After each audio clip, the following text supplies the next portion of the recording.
Hello, welcome back to the final episode of this relationship series for this month. My goodness, time has flown so fast. So we are going to be continuing with the series, and like I said, we are going to be talking today about building healthy relationships. So we're going to get straight into it. Let's talk about it. The first thing to building healthy relationships, before you can even get started, is you've got to know yourself. You've got to become self-aware. Some people call it becoming self-aware, right? That is the number one point of your journey to building relationships with other people. Because I mean, how can you know other people if you don't even know yourself? How can you set boundaries if you don't know yourself? You know, how can you set boundaries if you don't know what your own boundaries are, if you don't know what you like and what you don't like, you know, if you don't know what you are like? So that really is the first step of the journey. And knowing yourself involves knowing both the good, the bad, and the ugly, right? It means knowing all of who you are, okay? So sometimes when we talk about becoming self-aware, people can take it one of two extremes. Some people can be very self-critical, so they only see themselves from the negative perspective. They only believe the lies and negative thoughts in their head about themselves. They don't see anything good about themselves. They only focus on negative things. And sometimes a lot of those things as well are lies, you know, of the enemy, of the devil. Lies of the devil, you know, feeding into your mind. That's one extreme. And then the other extreme is people who literally think the world of themselves. They don't think that they have the capacity to do anything wrong. You know, they don't think they don't think they have a flaw. That's the other extreme, and they're both just as bad as each other. So when we talk about knowing ourselves, we really need God to really show us ourselves. We need God to reflect, to bring that mirror. Because the reason I say we need God is because He's the only one that's got truth. Because if we try to figure out ourselves from our own mind, we can lie to ourselves, you know? We can deceive ourselves. Whether, like I said, good or bad. But it's really God that can show us who we really are, you know? So becoming self-aware is really getting started on that journey of finding out what we are like. And part of that is, what is our personality like? What triggers us? What affects us deeply? What matters to us? What are our values? What makes us emotional? What makes us excited? All of those things. What is our focus in life? Like, the list is endless. We could go on. But it's just going on that journey. And that journey is vast, ladies and gentlemen. I don't think you're actually ever going to get to the end of that journey throughout your life, because throughout your life you are still, and you're going to still be discovering yourself, because yourself also isn't static, okay? We are also constantly evolving as human beings. Ourselves are also changing as we get new information, new knowledge, new perspective, new wisdom, and so on. So that's the first step. Number 2 is healing and freedom. After you've known yourself, right, you are going to, like I mentioned, identify the good, the bad, and the ugly, right? So now we've got to focus on the ugly, the parts of ourselves that are not pleasant, okay? And usually they are always as a result of our past, okay? They're a result of what we've experienced, like I've mentioned before. So now we've got to go on that journey of healing. Because the parts of ourselves that are bad is not because we don't want to be good, you know, it's not because we don't want to do the right thing, it's because we have become reactive to life because of our experiences. So the only way for us to become free from that, to break free from that, is healing. Is for us to go on that journey of uncovering those wounds, cleaning those wounds out, taking out all the nastiness, you know, wiping those wounds clean and allowing it to heal. Because otherwise, many people go around carrying bitterness, resentment, anger, hatred, you know, for the things that other people have done to them. Or you go around carrying shame, guilt, pain, worthlessness, for the things that you have done to other people. And both of those things affects the way we are and the way we view ourselves. They kill from the inside out. They affect us as human beings, but they also affect our relationship with other people. So we got to sort them out. You cannot begin to have a thriving relationship, a healthy relationship with other people with all of that inside. You just can't. You got to deal with that stuff first. You got to deal with it. Take it out. Take it out. And then you got a clean house. You know, you got a clean house to be able to get started building on top of that. And you know, ladies and gentlemen, our emotional lives are so fundamental to this healing process, because you see, pain affects us emotionally. And you know, many of us, I say many of us, I feel like everyone actually comes from a culture that really doesn't value the emotional life. I know definitely the Western culture values the mind, you know, values education, career, building your mind, you know, intellectual stuff, wisdom or whatnot. Well, knowledge, I would say. Intellectual knowledge rather than emotional stuff. And it's like, oh, keep your emotions out of the way and all of that kind of stuff. Same thing, the African culture really doesn't even acknowledge emotions. You know, there's a huge denial of emotions where people will go through stuff and there is no acknowledgement that this affected them emotionally.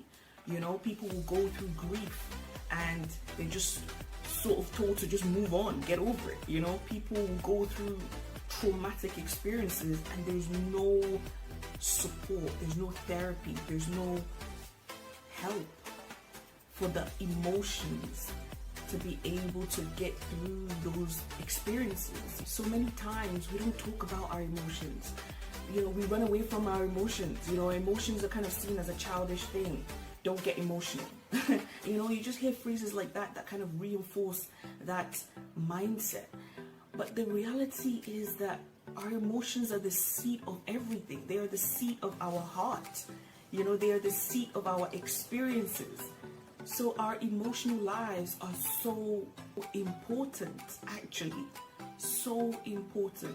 And that's called emotional intelligence, you know, being able to build your emotional life to the quality that it ought to be. Because I'll tell you one thing, based off of the relationships that a person has around them, you can tell their emotional state. Yeah, because the quality of the relationship that you have got around you, it just lets people know what you take, what you permit, what you accept. And many times people's relationships are back to front. They allow toxicity into their lives, you know, and toxic people into their lives, and they keep away good people. They keep away people who actually want to help them. It's literally back to front. You know, it's so sad. So our emotional lives are fundamental to us having beautiful relationships, loving relationships. Because to have a relationship is to feel. It's to literally have an emotion. The core of really what keeps a relationship is the emotional connection. So if your emotions are messed up, how can you have a healthy relationship?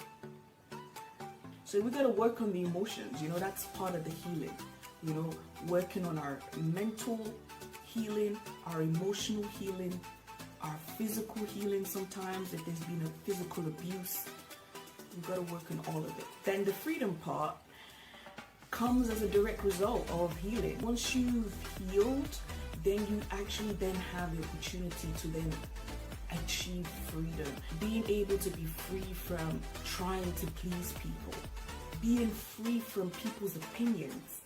Many times we do things not because we want to, but because because we don't want somebody think of us a certain way.